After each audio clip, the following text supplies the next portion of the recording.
కాపాడుకోవడం హైందవ శంఖారావం మహాసభ ప్రధాన ఉద్దేశమన్నారు మంత్రి సత్యకుమార్ యాదవ్. హిందూ దేవాలయాలను ప్రభుత్వం చేతుల్లో నుంచి బయటకు తీసుకురావాలన్నారు ఆయన.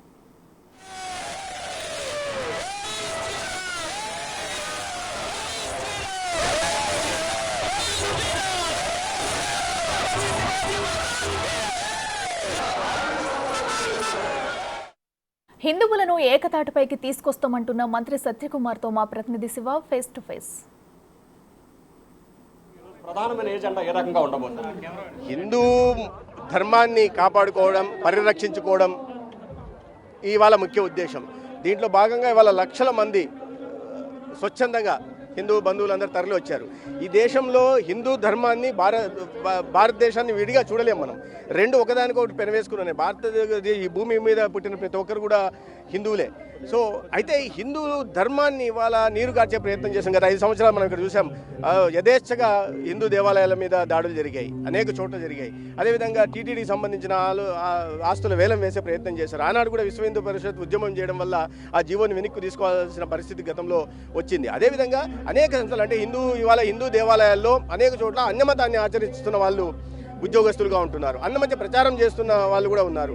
హిందువులకి సహనం ఎక్కువ, కానీ హిందూ ధర్మాన్ని నీరుగార్చే విధంగా ప్రయత్నం చేస్తే మాత్రం అడ్డుకునే ప్రయత్నం చేస్తారనే విషయాన్ని మనం ఇవాళ స్వచ్ఛందంగా తరలి వచ్చిన లక్షలాది మంది ప్రజలను చూస్తే అర్థమవుతుంది. అదే హిందూ ధర్మ పరిరక్షణ కోసం కొన్ని డిమాండ్లతో విశ్వ హిందూ పరిషత్ ప్రజల ముందుకు వెళ్తూ ఉంది.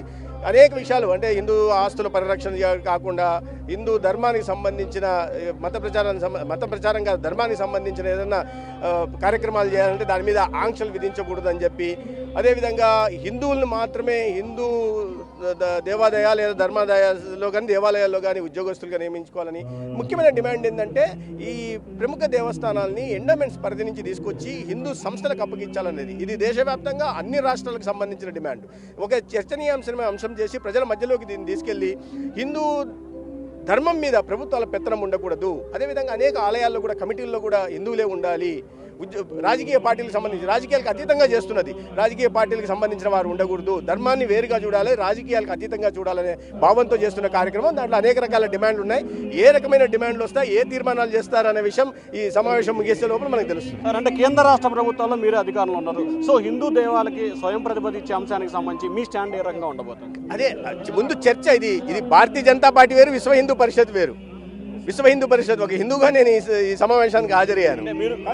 ప్రజల్లో చర్చ జరగాలి. ఏదైనా విషయం మీద నిర్ణయం తీసుకోవాలంటే, ప్రభుత్వాల మీద ఒత్తిడి పెంచాలంటే ప్రజల్లో చర్చ జరగాలి. ఆ చర్చ జరిగిన తర్వాత ప్రజల స్పందనను బట్టి తదనుగుణంగా వాళ్ళ ఆకాంక్షలకు మనోభావాలకు అనుగుణంగా ప్రభుత్వాలు నిర్ణయాలు తీసుకుంటాయి. సో ఇది మొత్తం మీరు చూసుకుంటే ఏదైతే హైందవ శంఖారావం జరుగుతుందో ఆ హైందవ శంఖారావానికి సంబంధించి హిందువుల మనోభావాలకు అనుగుణంగా వ్యవహరించాలనేది ప్రధానమైన ఏజెండా కనిపిస్తూ ఉంది. హిందూ దేవాలయకి స్వయం ప్రతిపత్తి కలిగే విధంగా వ్యవహరించాలి. అనేక అంశాలకు సంబంధించి ఈరోజు తీర్మానాలు జరగబోతున్నాయి. ఆ తీర్మానాలు ఏ రకంగా ఉండబోతున్నాయి, వాటికి ఖచ్చితంగా అన్ని రాజకీయ పార్టీలకు అతీతంగా, కులాలకు అతీతంగా మద్దతు పలకాలనేది మంత్రి సత్యకుమార్ చెప్తున్న ఓటు స్టూడియో.